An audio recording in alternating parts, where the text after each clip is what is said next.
Sriram China army chief China అధ్యక్షునికి ఆడ communist దేశం అది నేను యుద్ధానికి మేము సిద్ధం లేం మేము చేయమని చెప్తాను వాడు ఒట్టిది అయిపోయాడు చూసి అయిపోయాడు.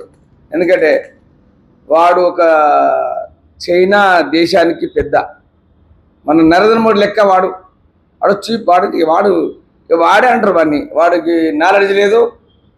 ప్రతి ఒక్కటి వాడి జీవితం అన్ని అబద్ధాలు. వాడు ట్రంప్ గారు వీళ్ళిద్దరు కలిసి గంటకోటి మనకు క్యారెక్టర్ లెస్ వాడు ఆర్మీ చీఫ్ మేము యుద్ధానికి పోమంటే వాడు చూడు వాడు ఎంత దిగజారిపోయినా చూడు.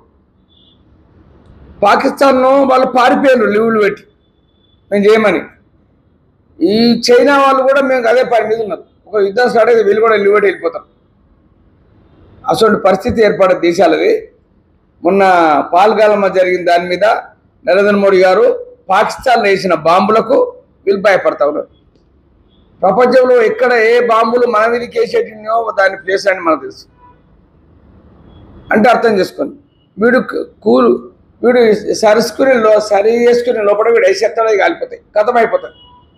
అదొక్కటి మీరు విచారించుకొని మన భారతదేశం ఎంత అడ్వాన్స్ టెక్నాలజీ చేసారో చూడండి.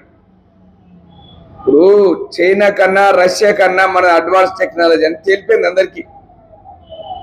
ఎవరు రారు, ధైర్యం చేస్తలేరు.